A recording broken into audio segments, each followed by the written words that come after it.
Test, test, test. How are we doing? We got Samsung QT microphone, cool. Speakers looking good, cool. Waiting room set up, cool. Now let me turn off all of the features that allow people any autonomy whatsoever.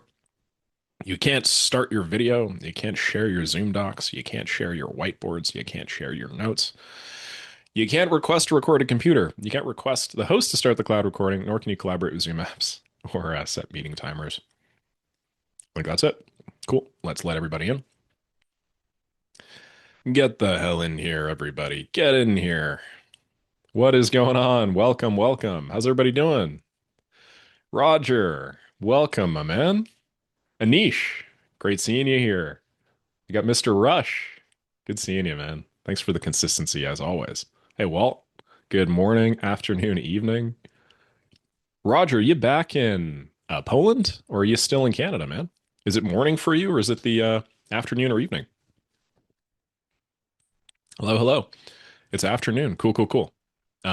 Roger and I grabbed a non-alcoholic beverage when he was out in Calgary. It was really, really cool seeing him face to face and just getting to connect.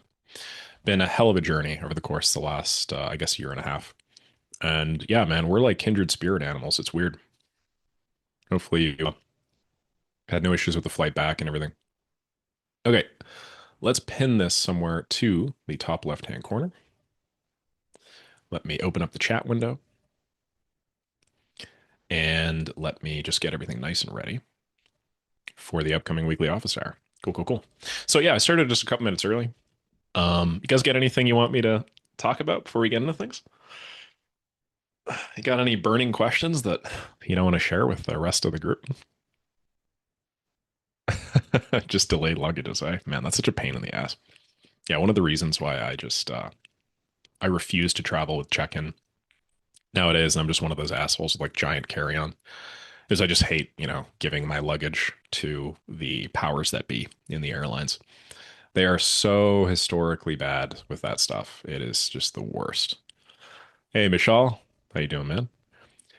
You can do whatever the heck you want. I mean, like, it depends on what you're carrying, right?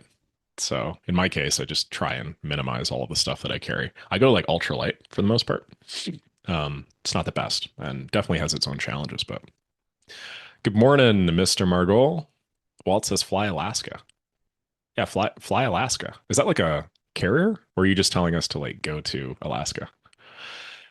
Roger says, ever flew for 5 weeks? Yeah, I have actually. I flew for 5 weeks with like a 20-liter backpack. It was wild. I just did my laundry. That's basically it. Yeah, so I do like I don't know, like 7 pairs of boxers, 7 pairs of socks, uh 4 t-shirts, 3 other things. Hey, Mr. Houston. Houston, we've got a problem. Welcome, welcome. Hello. Hey, Furhan. Good seeing you. Hey, Nawaz. Just saw your question a moment ago. What's going on, Steven? Okay, okay. Wait is now 9 a.m. So forever hold your peace. I'm going to start answering questions. We just had a couple minutes before the scheduled time for me to yap on about my meeting with Roger. Roger came down to Calgary specifically to hang out with me, which I feel blessed about. So, Michelle, you're no longer the only person here that's like grabbing lunch with me. I think we grabbed like early dinner. That's pretty fun. But okay, let's dive into the weekly office hour. Guys, if this is your first time here, the way we do things is the first 45 minutes are always for questions that are asked directly in this thread right in the middle, right up until I start the call. And then the last 15 minutes are for questions that are asked in the Zoom chat. So, what Nawaz just said, hey, that's the Zoom chat. If you guys have any questions for me from here on out, just ask them there. Don't ask them over here, simply because it like muddles it up. And I want to maintain fairness here. Like, I don't want to like have to jump between two things and have to do any sort of like time BS, okay? Hopefully that makes sense. Hey, Victoria and Tony. So you guys just joined us. Let us now answer the very first question here from Lorenz. This says, hey, Nick, my question's about prompt engineering. What has changed since this video? I still use it as my guideline, but I think it might be outdated and I could make some tweaks to get it to the next level. The video he is referring to is this one here. Let me just stop myself from yapping. Look how much younger and happier I looked back then. Look how many fewer wrinkles I had. The last year has really changed me. Anyway, Basically, this is a video where I just distilled everything I knew about prompt engineering, and then I just, talked about it. And there were a couple of key concepts. A big concept was the length of the prompt. The shorter the prompt, generally speaking, the higher the quality of the output. And that's because if I just go into the big spreadsheet, smoking pot will make you look like that. Yes, that is correct, Walt. I'm a damn dirty pothead. No, it's been a while since call it. Let's just call it. Let's just call it what it is. I don't think I could smoke pot and do all the shit I need to do these days. Brutal. Okay, so if this is the length of the prompt, performance over here, generally speaking, the longer the prompt, actually like the poorer the performance in the model. Hey, it's not actually like a linear relationship, but what this means is because the way that these models work under the hood is they're just calculating the probability of the next token, and everything that we have built with them is just still based off that core fundamental. It gets harder to calculate things the more tokens out we're talking, right? So fewer tokens, more accurate in predicting the next one. And that's just a good mental model to have for prompts. So that was like a really big takeaway that people, I had some people be like, no, that's not true. But it's like, well, have you built a GPT too? I built a GPT too.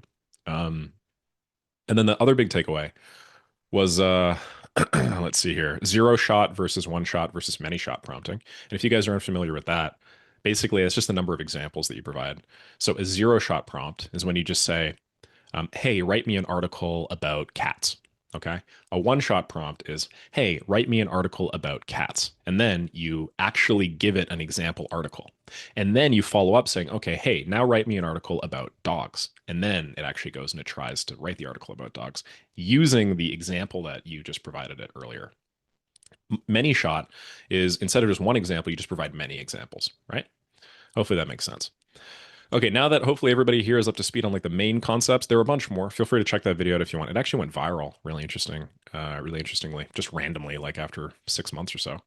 Um, to answer this question, what has changed about it? Really, not much. The only major change that has occurred over the course of the last little while is we have now introduced reasoning into models. If you guys are unfamiliar, the only difference between like the previous LLMs and then the reasoning models now is they actually just take the output of the model and then they feed it back into input. And then they just cycle that a bunch of times. So there's intermediate reasoning steps. And they've just found that when you do this, the accuracy ends up higher. This does not materially change the prompts. Okay. Models are smarter, but prompting structure is still the same. Okay, and then in the video, you mentioned to keep prompts short. Yep. Recently, you said that you wouldn't use RAG anymore, but just pump all of the stuff into one prompt. If I pump everything into a prompt of 200,000 tokens, will it actually comprehend every single token? My gut tells me it would probably just skim over some parts, but there's no scientific evidence to that belief. Thank you, Big Dog. Big Dog checking in here. Um, for anybody here that is using RAG or retrieval augmented generation, that's the approach where you give it like a knowledge base and then it like consults the knowledge base and stuff. I've talked a lot about this in the last couple months, but I don't actually think you need to do this anymore for really good performance. There are a lot of models out there like Gemini and then like GPT 4.1 that have a context window of 1 million tokens now. And for those of you guys that don't know, 1 million tokens is equivalent to like 40 books or something.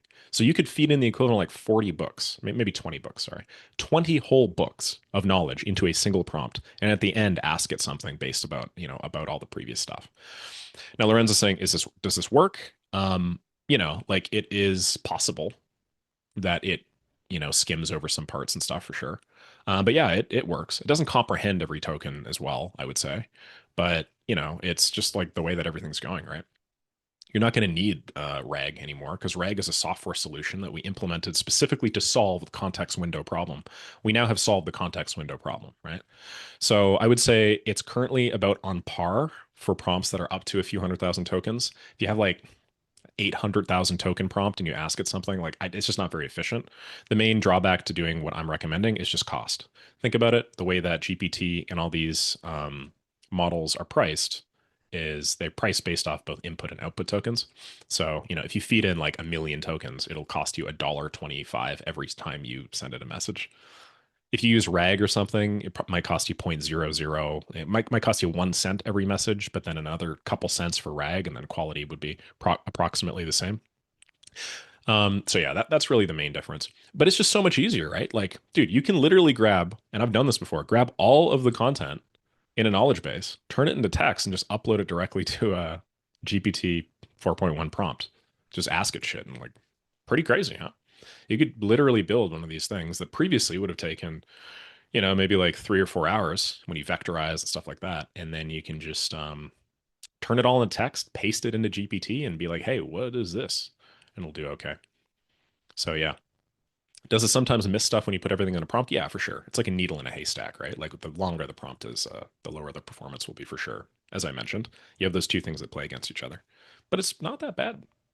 If you guys don't believe me, try it for yourself. Just try some massive knowledge base, stick it in a GPT 4.1 mini, spend $3 whole asking it a couple questions, and yeah, you guys will see it's pretty solid.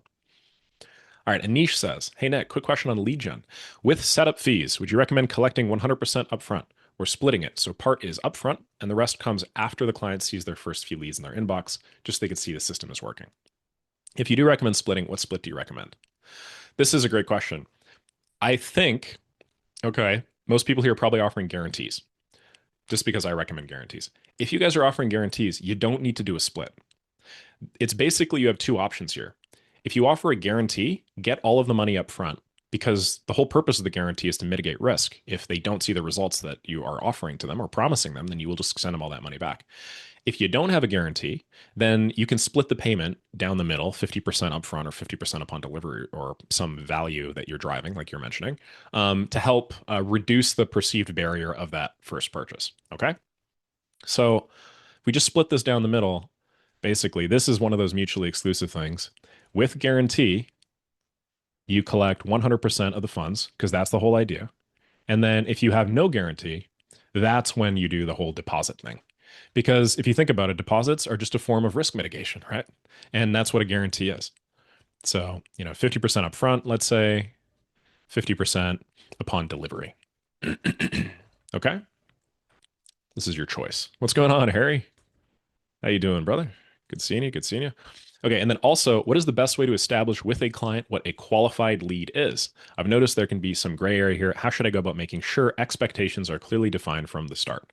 I'm not going to lie here, and you might not like the answer, but to me, qualified booked meeting is more of a marketing thing than anything else. It is very difficult to have an objectively defined qualified lead versus not qualified lead. And that goalpost is going to shift depending on how skilled the person on the other end of the line is at working with your leads. So I've just done away with this and I've said booked meetings. Um, as a result, I typically have my guarantee numbers a lot higher. Like, somebody might be selling an equivalent guarantee at like five qualified booked meetings in 60 days or something. I do 20, right? So I actually front load the meetings. And then it's like, well, my shit is so good that obviously a lot of these are going to be qualified. A few of them are going to be unqualified, but that's not the end of the world. No problem at all. Okay, okay. By the way, I'm wearing my school shirt. You guys see this? Look, I got the school shirt on. I got some fun stuff to share with you guys about school later. Okay, Gianni says, yo, Nick, what's your experience with LinkedIn and Instagram automation like HeyReach and Auto IGDM? So far, I have only done cold email, and I want to have some extra tools in the bag. Does it offer real value? And what situation would you apply them instead of cold email? Much obliged. School Hall of Fame, baby. Um, what is my experience? I have some experience. I'm not like a pro with these LinkedIn and Instagram automation tools. I actually know the founder of Auto IGDM. I'm in a group chat with him. Sodar, he's a pretty cool guy. What's my experience with them? Yeah, I mean, they're tools just like anything else. You can think of them as like the Instantly of outbound social. So just like how I probably would not want to send 5,000 cold emails manually by cycling through a bunch of Gmails or whatever, LinkedIn and Instagram automation tools are sort of like that, instead of Instantly. So I've used HeyReach, I've used Auto IGDM, I've used Dripify, Expandy, La Growth Machine, and so on and so forth. And my results from them have been middling compared to cold email, but that's mostly my own fault, not these tools' faults. This is just another lead generation mechanism. It does definitely offer real value. There is a slight difference here. Social profiles are a lot more valuable because nowadays most of them have some verification BS built in. And so if you think about it, like what happens if one of your cold email mailboxes gets marked as spam? Well, that's okay. You just buy another one for $3.50 a month off Zapmail. What happens if your Instagram profile, which is linked to your ID, gets banned? Well, They're not going to let you make another profile that easily, right? It's going to be kind of an uphill battle. So the risk to reward numbers are like, just that math equation's a little bit more off, and you have to be careful with these tools for sure. But yeah, I think that these certainly have their place. There's this guy, I was about to call him a kid, but he's like 25 or something like that, and I can't really morally call people kids when they're just a few years younger than me. But anyway, very impressive young man out in Maker School that I think closed like 20 grand or something last month using one of these tools. I forget the name. I forget which tool. Anyway, the tool is not that important, right? It's just like a strategy on LinkedIn. And I had a call with him, and I'm considering publishing a case study on my YouTube about it, where it was. Yeah, I know who it was. I'm just not going to leak the guy's name. I'm sure you guys could find it if you're in Maker School. But the strategy is pretty simple, and it's since been applied by a few people. It's LinkedIn Connect request using one of these tools like Expandy or HeyReach or whatever. Initial Connect request that's just like kind of glazing, as in like edifying, like wow, love your stuff, been following you for a while. Wow, we're in pretty similar industries. And then a few days later, a custom Loom video that like basically pitches people with the same Loom structure that I do. Offers a lot of perceived value, and then it talks about a problem that you could solve, and then it even offers, I think, to like deliver the first thing for free. And then that's just like a mechanism to get them on a call. So yeah, anyway, in what situation would I apply them instead of cold email? I don't know if I'd ever apply this instead of cold email. I think I would always do both of these side by side. They just do different things, right? Like social media outreach is different from cold email outreach. When you do social media outreach, you're actually getting people into an ecosystem, where you can like you can organically nurture them because then they see your posts and they see all the interactions that you're getting. Like, look at Harry. Are you doing this right now? I'm just gonna pull you up really quickly. Harry Rawls. This is you, right? I think this is you. Yes, that's you. So I'm pretty sure you're doing this. Look at Harry's profile, for instance. Um, very, very sexy, right? Real like clear value prop and stuff like that. He's got like some more justification. He's got a bunch of testimonials and services or whatever. And then guess what? He's now making posts on LinkedIn talking about the service and how to make them better. If you connect with Harry, and then Harry waits a couple days or whatever, in the time period in which you connected with Harry, and then when Harry inevitably reaches out to you to sell you some stuff, you will have seen some of this stuff, right? Like you will have actually gone on his profile, been like, huh, there are a bunch of professionals that are commenting on it. Oh, interesting. He has all these, I don't know. You're commenting on your own stuff here. That's pretty funny, Harry. Classic, bud. Um, you will have gotten some social proof from it. It will increase the perceived value of the service. So, yeah, anyway, I guess what I'm trying to say is it's different. It's not the same. I would never just swap them out one for one. Hopefully that makes sense. Walt says he has 5 different Instagram accounts with different personas. We can be anyone we want on the internet. Yeah, I'm a teenage girl on the internet. I'm 16-year-old anime character. No, just get several Sims for your accounts. It works. Just never make a phone call with your persona Sims, your personal Sims. Yeah, okay. I understand what you're saying. Okay, so Harvey says, I manage a nonprofit. It's a fraternity housing corporation, and I've got a large alumni list of about 6,000 with varying levels of contact info. Some email, some phone, some both. I've got 10,000 credits on any mail finder. I was going to run them through to verify the data. That's cool. So he has 6,000 people. Let's say half of them have their email and then half don't. He's going to use any mail finder to find the additional 3,000 or so emails. He's probably getting like 50% of these. I mean, actually, it kind of depends. If it's like business emails, maybe 50%. If it's personal, maybe not. Anyway, I want to run a cold email campaign to them to generate newsletter signups and ask for donations.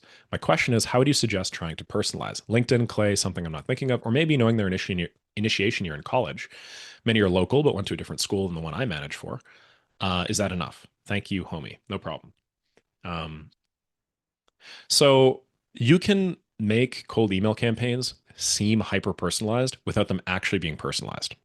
Just to be clear, the way that you do it is you assume some knowledge, and then all of the people on the other end of the line that see that will assume that it is actually hyper personalized. And then all the people that don't have that knowledge, or that for which that does not apply, will see it, and then they'll just know that you didn't personalize it to them. What I mean by this is, let's say you're reaching out to e-commerce companies through an Apollo Appify scrape, right? You reach out to all these e-commerce companies and you say, hey, I know you're using Shopify. Now, if a person's using Shopify and they see that email, they're going to be like, oh, yeah, I guess this guy, has done some research into me or whatever. So all of the people that are in your target market, you're basically calling out. They will assume that this is customized outreach as a result, or there's a higher probability they'll assume that you personalized it. You can take this really, really far, right? If you are really good at the copywriting and you write the initiation year in the college that they went to, you can imply that like you went to the same college or that like, you started in the same initiation year or like you can do a lot with this. You can do a lot with this. The bar has gone up over time, obviously, because a lot of people have learned this, but yeah, suffice to say, you can go super, super far. I know you drank milk as an infant. I know you suckled from your mother's breast. You can like go as arbitrarily far as you want with this stuff. So Harvey, I mean, like you gotta think about it this way. LinkedIn, Clay. I mean, like you are adding an additional step. I think probably what I would do in your shoes, okay, is like, you're generating newsletter signups and ask for donations. So just setting the service aside, assuming this is service agnostic, I would take like 1,000 of those people, and then I would just run like a general campaign with initiation year college, and I just use my copywriting skills to hash out something okay. And then if that worked and it worked sufficiently for me, I would actually not do more work. I would just run it. But if it did not work sufficiently for me, then I would take them all and then I'd pump them into another service to get more data with which to personalize and then send a better campaign with. The reason why I wouldn't just start with LinkedIn or Clay or whatever, mostly just because of costs, right? Like I don't want to spend a bunch of money if I don't have to. Like if this is enough, good enough is good enough. Like if good enough is good enough, I'm just gonna run through it. So yeah, that's what I would do. All right. Brandon True. What is going on, Mr. True? Says, can you discuss monthly retainers? Is Brandon on the call? Brandon, scrolling top to bottom. I do not see Brandon on the call. We do have a bunch of new people here. Hey, Nana Kumar. Good seeing you. Hey, Robert. We got Shwed up in here. Hey, Storm. Welcome, Storm. Um, you got Brian in the house as well. Hey, Dylan. Can you discuss monthly retainers, specifically how to price upfront projects versus the retainer cost? How to structure tiers of retainers, less versus more hours and availability. How often to do check-in or strategy meetings, if at all, and how to do this for direct ROI offers like cold email lead gen versus indirect ROI offers like CRM management, maintenance and support for sales asset generators, and so on and so forth. So, how do you price upfront projects versus the retainer cost? I don't really like disambiguate between these two. To be honest, for me, it's just always under the umbrella of value-based pricing. What I mean by this is if my thing delivers value on an ongoing basis, like let's say my service, you mentioned like, I don't know, CRM management or something like that. Let's say this delivers value on an ongoing basis for the client every single month, right? I build some new CRM and then I help with them work out a return on investment or a cost of their current systems that's like 10,000 bucks a month or whatever. I charge it at about like 30%, so 3,000 bucks ongoing, right? Whereas if I solve a problem one time, then I'll just charge an upfront fee. So I don't really, yeah, I don't disambiguate between the two. Obviously, the value in our business model, a big chunk of it comes from recurring services. And this is what you should structure your agencies as. You have an upfront project first, you knock something out, deliver a quick win, show them that you are a service provider worth working with that delivers a return, and then sell them on a recurring service. But just the way that you are asking me this question like makes me feel like you're making a false exclusive. It's like, oh, it's like I price upfront projects differently from how I price up retainers. It's like, no, you price them the same. Okay, then how to structure tiers of retainers, less versus more hours availability. I would create the perfect retainer in your head, the one that delivers the highest return on investment for the client while requiring the minimal fulfillment time on your end. Create this big package with a big list of deliverables. And then once that's the perfect package, price it and then just dial it back and make like two additional plans.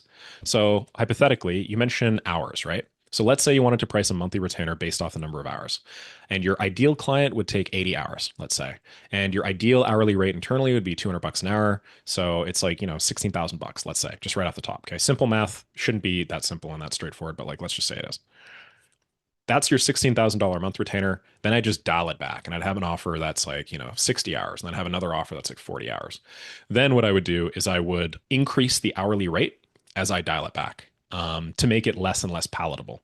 To basically show people that, like, hey, if you work with me on the biggest plan, you save money. Let me just draw this out because I feel like you need to visualize it. Let's say the main deliverable here is just the time, which is not ideal, but let's just say it is.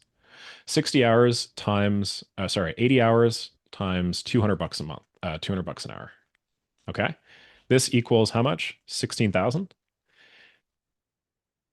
Am I sharing my screen here? No, no, I think I am, Shweta. I think you probably just can't see it because you're on the wrong tab. Okay, so 200 bucks an hour times 80 hours is $16,000 a month, right? So I would first work this out. And then once I've worked this out, I'd now dial this back. And then I'd say, okay, let's do 60 hours. And let's say this is now $220 an hour. So now if you do the math on this, it's 220 times 60. Oh shit, I can't actually. Damn Zoom windows, man. There's just way too many of them. What is that? 13,200? Okay, cool. Then I do like 13,200. And then I'd have another one that's like 40 hours, let's say, with my deliverable. And then I'd multiply it, I don't know, 250 times 40 is 10,000. Why?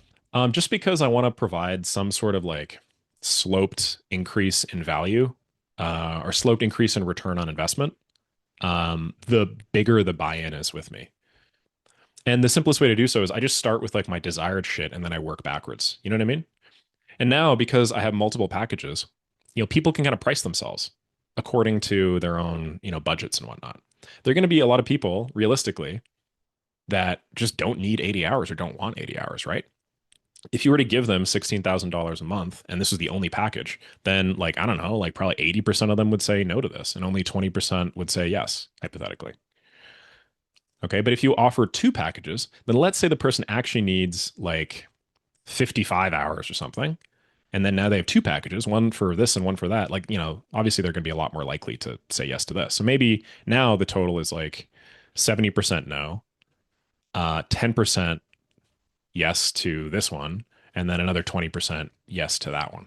You know what I mean? So you're just going to increase the share of people that you can help with this. And then, yeah, you'll give people more perceived autonomy, give also people more perception that like you thought this shit through. I think you guys are probably starting to get at this point that a lot of this agency service business stuff is you just throw shit at the wall and you see what sticks, right?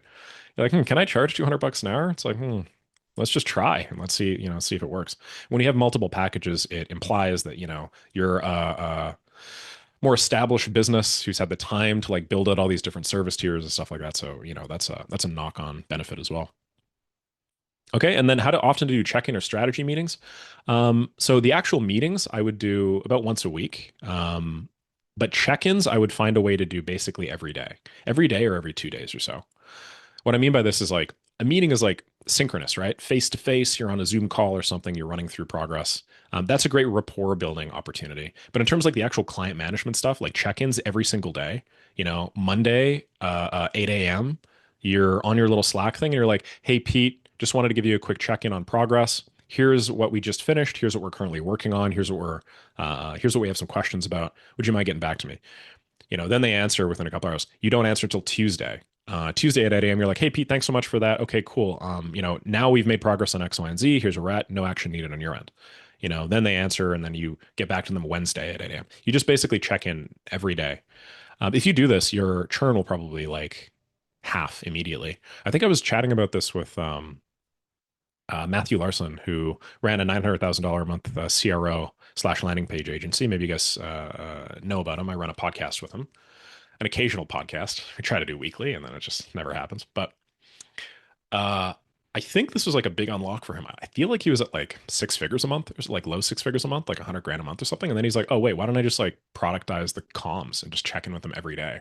And I think he did it, and it ended up taking like an extra, 15 minutes a day on his end, which is nothing. And then it like halved the churn, which is really big.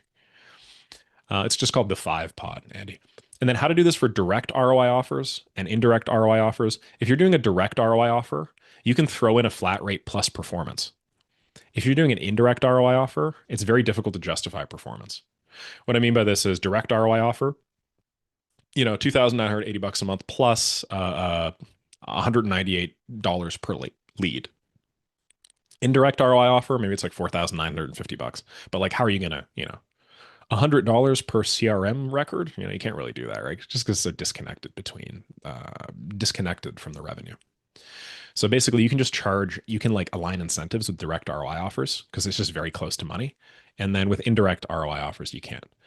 And Storm, I see you're asking a good question about this, but this isn't like an established piece of terminology. He's just Brandon has just come up with this idea of direct return on investment offers versus indirect return on investment offers. I probably wouldn't break it down like this, but yeah, the ones that are really close to revenue, the ones that are like marketing and sales related, he's calling the direct ROI, and the ones that are like fulfillment on the back end, technical stuff, administrative stuff, he's calling them indirect ROI. All right, hopefully that makes sense. Thank you very much for the very insightful question, Brandon. Okay, Nawaz says, Nick, what's your opinion on using Hormozy style lead magnets in emails as opposed to the classic "When are you next free to chat" ender? I sell AI voice receptionists to small to medium sized businesses with the lead magnet of a free, although 2 week limit, voice agent that I actually attach to an American number with a knowledge base scraped off their website using Firecrawl. Ooh, that's so cool. Now I'm thinking this is a no brainer lead magnet because people can literally try out the product fully before signing anything, but the positive reply rate is still quite low. Could this be because my lead magnet is rubbish? Or maybe companies want AI voice receptionists, aren't really widely needed so far? Thanks.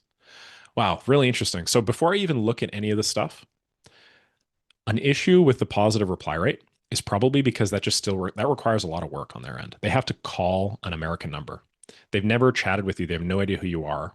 They have no idea as to why this might work. And you are forcing them to like pick up their phone and then pump in a thing, right? It's a fair amount of friction. It is a fair amount of friction. I wonder if you could just have this call them or something, you know? I don't know, have some email webhook. I haven't run an offer like this, but have some email mail hook and then watch replies come into this campaign. And when the replies come into this campaign, check to see if it's a yes. And if it's a yes, then I don't know, make the thing call them automatically. I feel like that would improve things a little bit. Imagine if you were like, oh yeah, that sounds pretty interesting. Sure. And then within 5 seconds, 30 seconds, you get a phone call from this AI agent. AI agent's like, hey, Pete, just saw that you asked to chat with, an AI voice agent. Thought I'd blow your socks off. Hi, I'm Pete. I'm a robot. Like something like that would probably perform really well. And then the perceived friction on their own would be a lot lower because all they do is they type yes, press enter, and then they get a phone call. That's just me off the top of my head. Now, I don't actually know what the copy's like, so let's see if you're just absolutely shitting the bed. Built this for you, want it. Okay. I mean, like, it seems pretty reasonable, but I don't know. Built this for you, want it? I don't know if that's the best subject line. You test the subject lines? Yeah, definitely give that a try. Maybe like split test with some more personalized subject lines. Big one that works really well and will probably continue to work well till the end of time is just like first name. Hi, first name, personalization. We made something for you. Well, that's nice. We took the copy from your website and trained an AI to answer your calls, qualify leads, and book viewings like it's been on your team for years. You can call it, it works, it doesn't sleep, and it never misses a lead. One of our clients' 360 home offers used it and wiped out every single missed after hours call. That alone got them a dozen extra leads in week one. This is a working demo of your business handled by AI for free. If you want to hear how it sounds, just reply with yes. Okay, so you are doing this. And I'll send the number you can call to talk to it in action. Yeah, so that's more of like a step. No strings, no pitch, just a cool prototype we built that I think you'll have fun with and experience the value for your company. Best Nawaz. P.S. We're only giving out 8 more this month. Wanted to reach out personally so you don't yours. You probably meant you don't miss yours, right? Yeah, I mean, this is cool. You just have like some weird kind of new line spacing stuff here that I'd fix, like add a new line here, maybe add a new line here. I don't know. Like if you just have like one line and then you have the sentence underneath, just look kind of weird. So how is this campaign? Well, really depends on the personalization. If your personalization's tight, if it makes it seem like this whole email was customized, then that'll be okay. But I don't think your personalization is probably good enough. Because then you have we made something for you. Like if I were you, I would probably write this in like a person like a from one dude to another.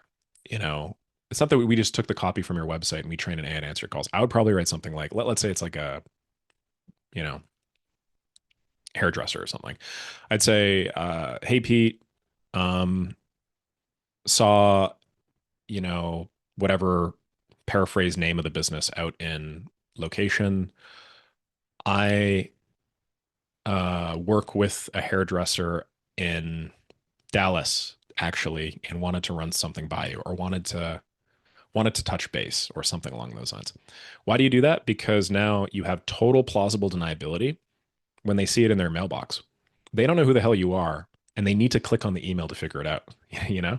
So imagine if you see that And it's like, hey, I'm out in blah, blah, and I work with a hairdresser out in blah, blah, no, this is out of left field, but I just wanted to like run something by you. You're thinking like, oh, is this somebody that like would buy? Is this somebody looking to like invest in my business? Is this like a vendor that's reaching out to me for something? Like this seems really, like what the hell is it? So you're going to want to click, right? This is called buying the click. You're buying the click with, some vagueness, but your vagueness is like it's I don't know the term, but it's a lot higher probability of like getting that click, which is important. Once you get the click, then you can show them the value. And I wouldn't even just say we took the copy from your website. I would just frame everything as like I took the copy from your website. And actually, I wouldn't even mention that. I would talk about the results that my current firm is getting. So 360 home offers. It's not a hairdresser, but whatever. It'd be like, so at 360, we use an AI that does all of this stuff. The big issue for us was missed after hours calls.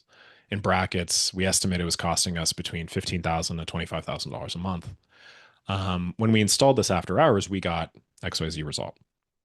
Then I would position it as like, this is the first time that I'm trying something like this because, I want the perceived authenticity.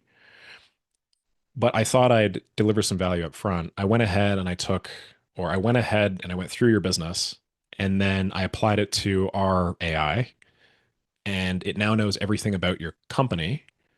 Um, I feel like I'm very confident that if you guys were to apply this, you guys would see similar results, brackets 15 to $20,000 a month and whatever.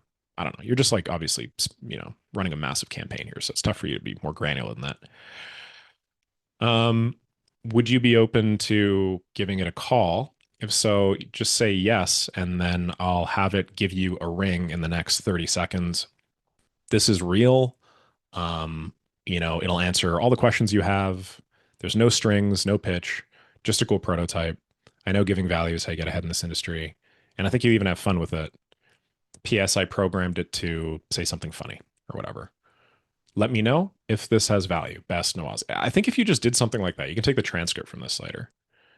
Um, I think you'd probably have a lot more success. Okay.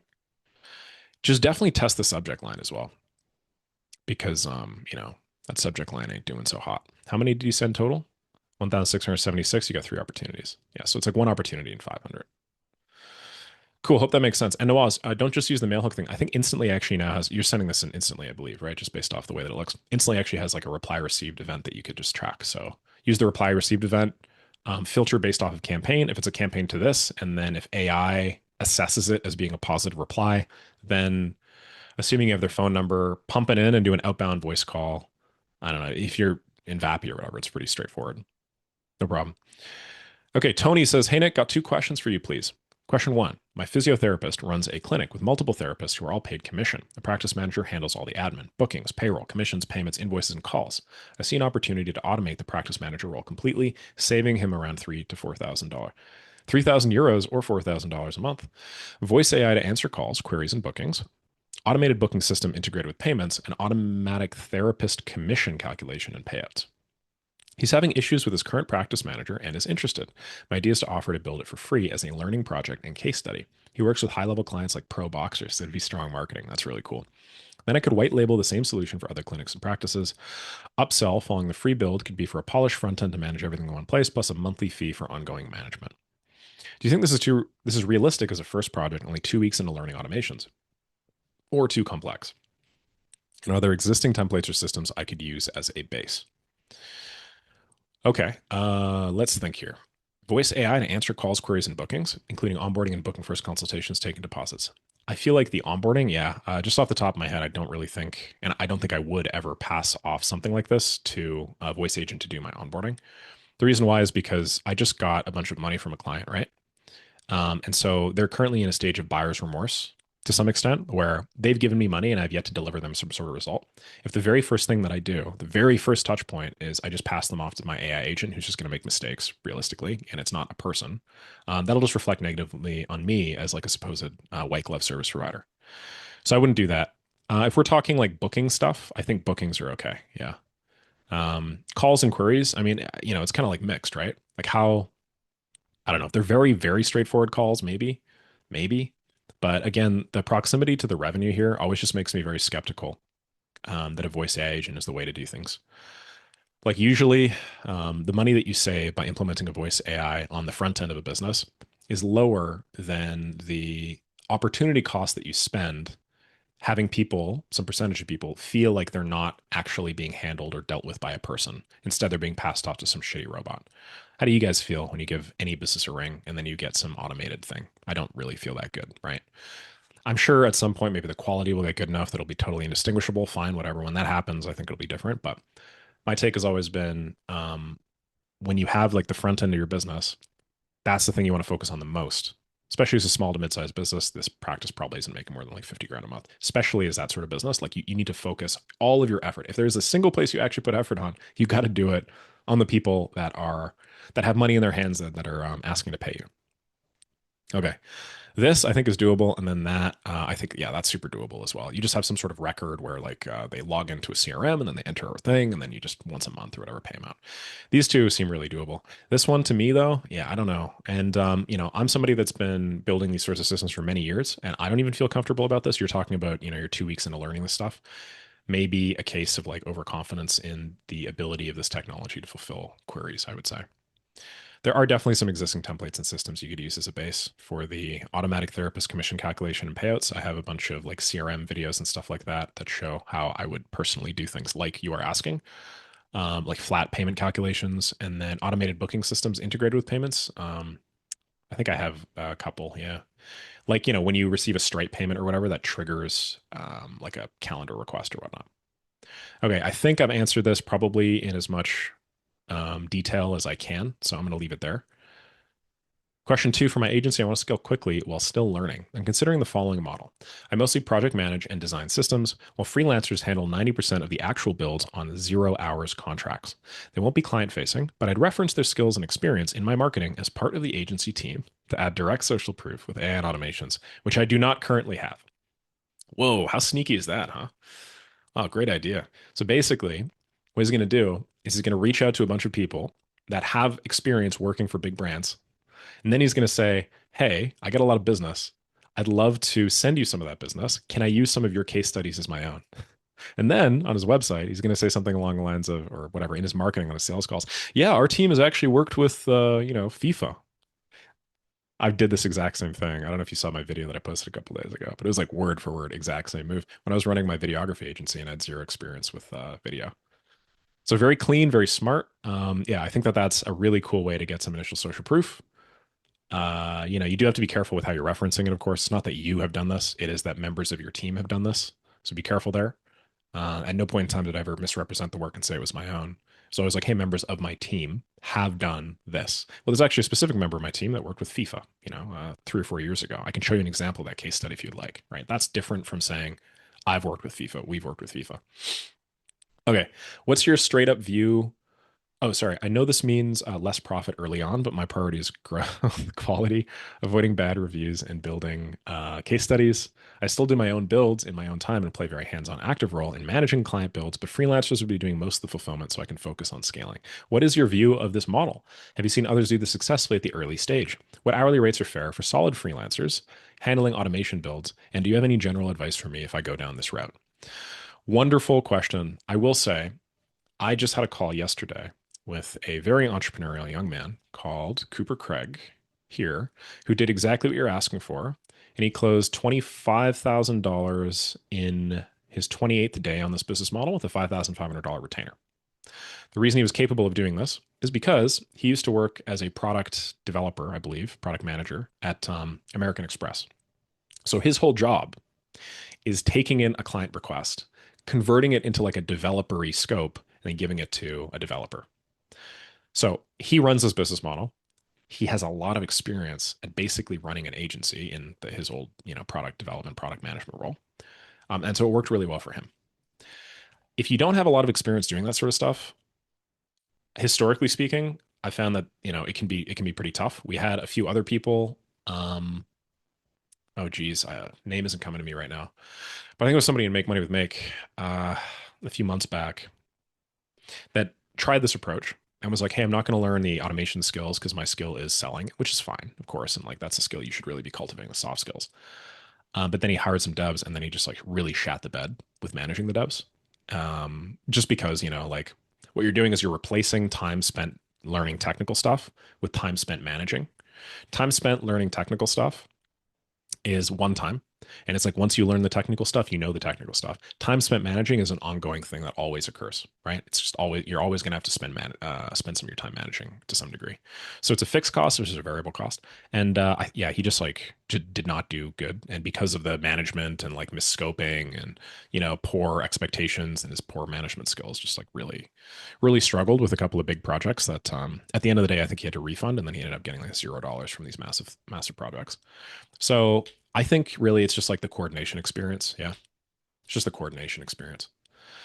And then what hourly rates are fair for freelancers that are handling automation builds? Well, $5 an hour. Hire them on Upwork, man. $5 an hour. Actually, a fixed price $5 contract. No, I think you should pay people fairly, but the problem with this, to be honest, is if you start hiring people right away, you typically don't have enough money to actually pay good people to work with you. And so you're forced to work with shitty people. And by working with shitty people, it makes your life way harder and it decreases the probability of being able to fulfill the first few contracts, right? So, I mean, what hourly rates are fair? I mean, you can get somebody okay in like the 40 to maybe $60 an hour range, realistically. I don't even know if I'd pay them hourly though. I don't even know. I might just pay him fixed price to like guarantee that I get some sort of like margin spread. If I sell a thing for $5,500 to fix one price thing, then I pay somebody like 2 grand for it. Sure, your cost of goods is going to be high, but you're insulating against the risk now because you have a fixed 3,500 net, right? Sorry, gross. So yeah. Anyway, hopefully I've given you a lot of general advice here, Tony. Great work, man. Stoked to see where you land from here. Okay. Hey, Nick, I'd love to have some advice and edit my second and third follow up. All subject is the same, so I wonder, is it still good? Thanks a lot. Good evening, Tony. Did you see my last email? It should be in this thread. In short, I connect you with high value prospects who need your services completely hands free on your end with guaranteed ROI. I work with companies I believe will dominate their space. The reason I can guarantee results is simple. I've cracked the code others haven't. Worth a 10-minute call this week. I can work around your schedule. Thank you, Victoria. Nice. I think as like a follow up, that's fine. The I've cracked the code others haven't. This comes across as kind of like cheesy to me, so maybe I just swap that. The reason I can guarantee results is simple. I believe, I'm very confident in the quality of my work or something. The follow ups aren't really going to like make or break you, to be honest. It's the first email that's really the most important. Yeah, I mean, not the best follow up, but not the worst. So no, this is solid. Subject Tony times SQF. Is this the name of your agency? Hey, Tony, final follow up. Totally get it if it's a priority. Happy to share exactly how I cracked this if you're curious, Victoria. Even if we don't work together, curious how you connect thousands of small farmers to large enterprises through your supply chain platform. I mean, that's interesting. Um, you know, think about it. Like you are now personalizing the third email. Um, you're now personalizing the third email. I mean, yeah, it's cool. I don't really do a lot of personalizations after the first, just to be honest, because I don't really think they're very important. But yeah, this seems okay. You have my stamp of approval. Great work, Don. Okay, one more from Steve. I'm working with a client on a make automation and looking on his workflow. He needs a voice agent that would send a message to an elevator contractor. I've never done voice work before. What would be your suggestion on how to solve a scenario where there is an email notice of a broken lift that then sends a message to a contractor? That's really interesting. Do you need a voice agent for real, Steve? Like really, really need a voice agent? Because to me, this sounds more like a notification sort of flow. Do you really need something that like physically calls a contractor, or like would a text message be enough? Very interesting. I understand that, it can be pretty difficult to reach these damn contractors from time to time, and most of them operate off of their phone. But yeah, I guess to me, like the very first thing I would do is I would just be like, like, why would I need to like call with like a voice agent? Does that have any value that like not sending a text would? And it's like, no, sending a text would actually be better here because it's like very clearly scoped, right? You like give them details of like what time it is and where it is, and then it's like, like everything's going to be laid out so they have it when they're off the call too. Whereas like a call is ephemeral, it's like short lived, right? Like it's temporary, so like they have to remember, write down the things. No, he's in Maker School. He might be in Make Money with Make soon. So yeah, hopefully that makes sense, Steve. But anyway, if you did want to do this for whatever reason, my recommendation would be Vappy. Vappy is basically exactly what you're asking for, and you can trigger Vappy just using make.com. So basically what you do is you'd have some email notice. I'd recommend using a mail hook to watch the incoming email.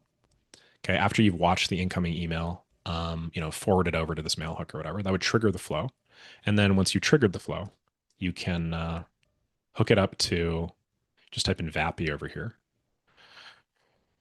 create an outbound phone call using Twilio or Vonage number, whatever you have here. And then you could like, oh geez, my zoom ins are kind of off here. Sorry about that. And I don't have a connection set up on this account. I don't believe. Yeah, I have to go grab my API key, which is annoying. I'm not going to do that. But then, you can actually give them a call. And then your Vappy agent can be hooked up to tools to do things like, I don't know, schedule them in or whatnot.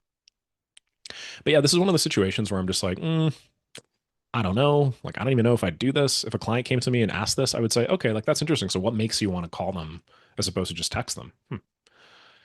Really, what you should do, Steve, just based off my understanding of the problem, is when you get the email notification, you should send them an email, like the contractor an email, and you should send them an SMS. And maybe then you can send some sort of call or voicemail. And the call should just be like, hey, how's it going? This is just an automated notification from X, Y, and Z business. Just wanted to let you know that we had a service outage in location. We just sent you a text message and an email that talks about the details. If you're interested, then just please reply to the text message with a yes or whatever, and then we'll book you in. Like that. That could work. That could work. But it's not working because of the voice agent. It's working because you're now hitting them on 3 different platforms, right? Okay. How are we doing, ladies, gentlemen? You guys getting some value out of this session? I certainly hope so. We have something like 30 people in here, which is nice. Brandon, I see you just joined. We answered your question earlier. I think you joined after we put it in, though, so you may have to just consult the recording for that. But thank you very much for that question. That was really, really high value. Let's now do some Q&A. Is that how you draw an ampersand? Yeah, it is. Let's do some Q&A, and then I'm just going to grab them directly from the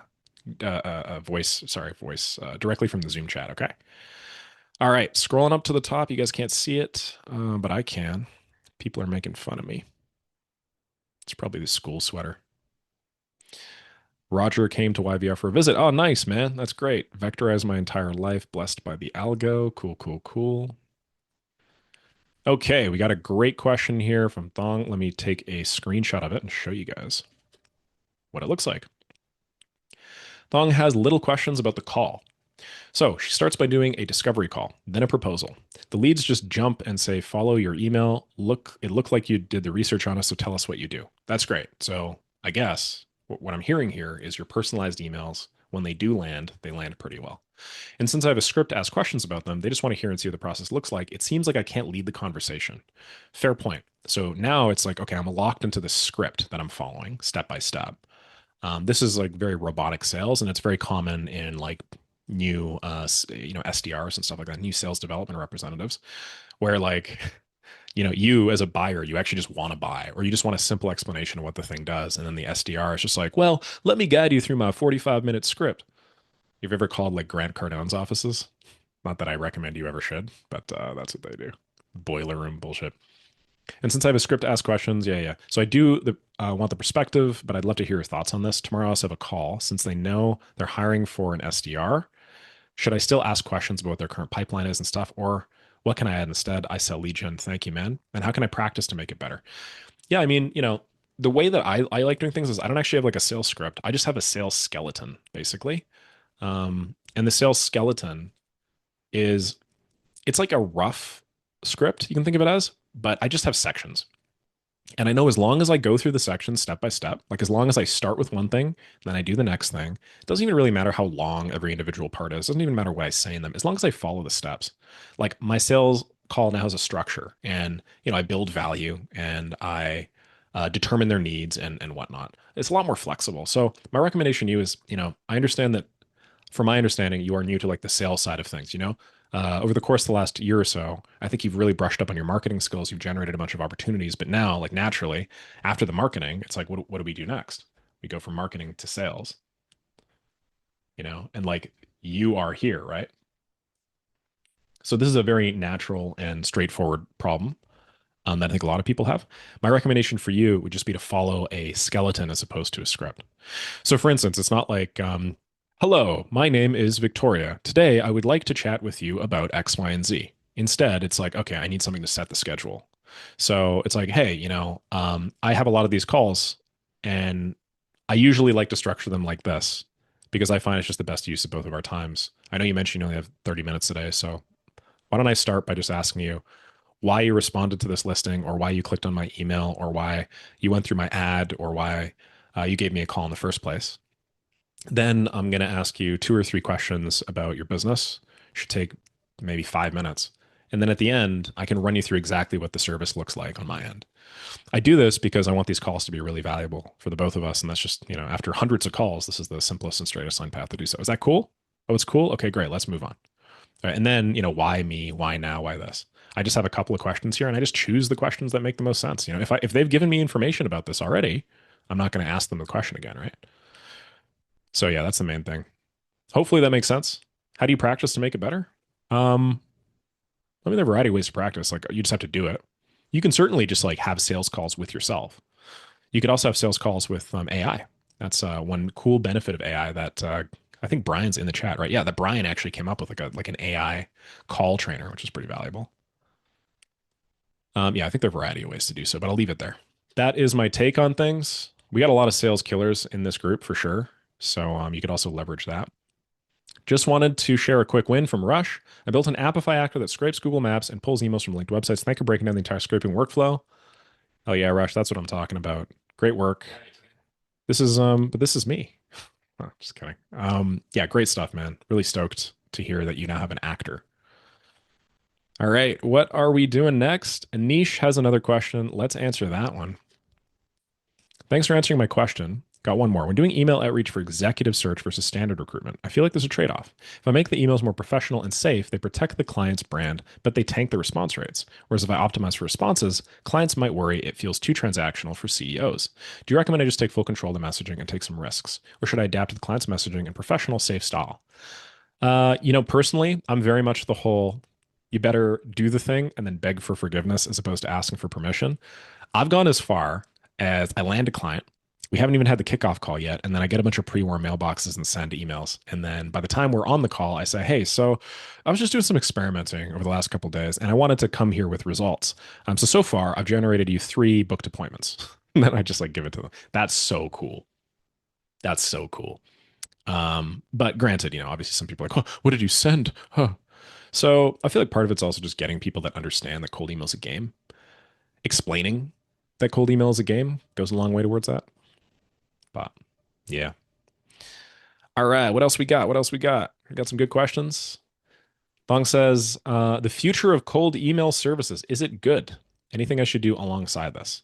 In the discovery call, I don't feel really confident with their company, but maybe it can be, valuable for them. Thanks, Nick. Future of cold email is uncertain, to be clear. I'm not going to sit here on my iron golden throne and say cold email is going to be around forever. Cold email is very much like a tactic. As we know, tactics change in the market. What doesn't change are the underlying strategies that inform why we do the tactics, like human psychology and whatnot. So it may be that over the course of the next couple of years, Google and Microsoft get so dang good at this stuff, or the market just gets so fed up with all this AI enrichment and personalization stuff that it just doesn't work. Who knows? Maybe rates are just going to be so low, reply rates are going to be so low that it's just like compared to all the other marketing methods, it's just not very valuable anymore. I remain confident that you can make anything work given enough time and effort. But yeah, I mean, cold email, who knows, man? Cold email might just disappear in a couple of years. I honestly don't know. So would I quadruple down on learning how to be the best at like one particular tactic? No, I think that that's sort of silly in this day and age. Instead, I would understand the underlying principles of why people respond to cold emails. And then once you understand those, you can honestly apply them to any marketing tactic. Social media DMs, you could apply them to ads, right? I've become a people person, if that makes sense. Because unless the robots have, unless the robots truly will kill us all, people are the market to optimize for. Harry says, question for the end. Are you creating or writing your LinkedIn content yourself? Do you have any sauce for speeding up the content creation process, carousels? Now, I'm working with somebody on my LinkedIn. I have written most of the content, to be clear. I've just written them like months and years ago. And so what this fellow's doing is he's taking the content that I've written months or years ago, and then he's just like editing it a little bit so that it's like in LinkedIn format. So for instance, I've written about all this stuff, right? And I actually made tons of videos on all this stuff. And then I'm like, hey, grab the transcript and then convert it into posts. Basically, start with my content. That way it's going to be mine. And I have this basically infinite content source, which is incredible, right? Which is why the LinkedIn I think has worked so well because it's like in my tone of voice, it's stuff that I've talked about. And yeah. And I will say enrichment has fallen off a freaking cliff. Sorry, not enrichment. Engagement has fallen off a freaking cliff since the first one. Like my first post got 1,294, and this last one that we posted an hour ago got like 64 likes, right? It's not as good. Some of them are still stand out and okay, but yeah, it's kind of hit or miss. So I feel like that return post is very, very valuable on LinkedIn, and it like makes a big difference. And I can only really do that because I just wasn't posting on LinkedIn before. But yeah, that's more or less it. This is what a lot of people on social media are doing. Eh? They start with you know, they basically start with a primary content source. So in my case, Upwork, sorry, LinkedIn. Sorry, Nawaz. They start with YouTube, and then when I convert it to LinkedIn, um, it's still taking my primary content, which is obviously very high leverage. Okay, for Upwork, what is the checklist we need to say for looms for each proposal sent? Quick and easy checklist. Start by um, like always acknowledging the job post, and then paraphrase what they want and then position yourself as the best person to solve their need. So if you have their name somewhere or you found their name, that's really good because then you can say stuff like, hey, Pete, know that you're looking for an AI engineer to help you with that cold email project. Thought I'd blow this out of the water. I build AI cold email systems all day, every day. So now you're positioned as like the expert. And then you just want to have some sort of asset. Just to cut ahead and deliver value right off the bat, I actually spent the last 15 minutes creating you a diagram of what I would recommend we do for this. And as somebody that's generated $500,000 with cold email, or somebody that's worked with insert XYZ name, or as somebody that, considers myself the foremost expert on the subject, um, I got a feeling it'll be valuable for you. So if you give me 30 seconds, I'll show you how this is going to work. And then you alt tab over to the asset and explain. If you like knock these three birds out of the well, knock three. If you what's the freaking English idiom that I'm looking for? I'm getting confused with this Bulgarian idiom that my father always says. If you just check these, four boxes, you'll crush. Okay. Andy says, "How come the videos are always off?" Yeah, that's just really distracting. Yeah, and it's not just the videos that are off. I do like the audio off too. I am like God Emperor on these calls specifically because when I'm not, I find the information density goes way down. I'm reminded of a particular call I had where I didn't do this. And then it's just somebody was really disruptive. And then there was a baby crying in the background, and there was a dog that was barking all the time. And then I just had to like look at people's faces and whatnot. It was kind of annoying. And then like, what do you really do? You're just like, ha ha ha, like you laugh, but then I've muted you, so it doesn't really matter, right? Anyway, Justin Lobb says, can you share the sales skeleton for sure? Here it is. Just posting it directly in the chat. Boom, bada boom. What else we got? Where can I find this document? Yeah, just send it over to you guys. Show them the make scenario. Yes. Cardone is cringe AF. Damn, you guys all just jumped on this thing, huh? Oof. I should probably just make this more visible because every time I show this on the call, people are always like, whoa, what is this? So it's buried inside of the curriculum. So I'll pull that up. Thank you so much. Cool. Bro, what kind of shoulder workout you're doing? Looking buff these days. I'll run you through my whole program, baby. We got a good program going on. It's a 6-day push-pull legs. And I'm eating a caloric surplus about 500 a day, so I'm very much in bulk mode. And then I'm eating like 200 grams of protein a day. I'm not gonna lie, I've just like shot way the hell up in weight and stuff. I'm getting thick. Okay, Andy says I used to do nightclub promotions too. Game sees game. Yeah, tell me about it. Okay, cool guys. That's it for this call. Thank you guys so much for joining and then staying. This is probably one of the more packed ones. I think we've had like 45 or so people come in and come out over the course of the last hour or so. So really fun seeing that much, outreach and so on and so forth within Make Money with Make. Had a blast answering all your questions today. I think I got to most of them, but if I didn't get to somebody's question here, just do me a solid. I'll give you like 15 seconds. Go back and copy the question that you posted. And then I'm going to create a new weekly office hour thread, and then you can just paste it up to the very top. That way you guys will just be at the top. I'll be able to answer your question first the next week. And then, yeah, sunshine and rainbows. If you guys like these sorts of live events, I recommend joining our fireside chat this Friday. It's with the lovely Tyler Woodall. He scaled a VA agency, virtual assistant agency, to over $200,000 per month. His primary acquisition tactic was something that we don't really talk about too much, which was ads, so PPC. And as somebody that's just not super qualified on the subject, it's difficult for me to make content around it. Thought we'd get somebody a lot more skilled to come in. But yeah, if you want to see how somebody actually scaled a VA agency to $200,000 per month, like peel back the curtain stuff and actually get into the weeds, definitely check that out this Friday. Tyler's a super accomplished, cool guy. And it'll be moderated by the lovely Santi Leone, as always. Okay, I think I'll leave it there. Thank you guys very much again. I'm going to post that thread in a few seconds. So on your marks, get set, and go.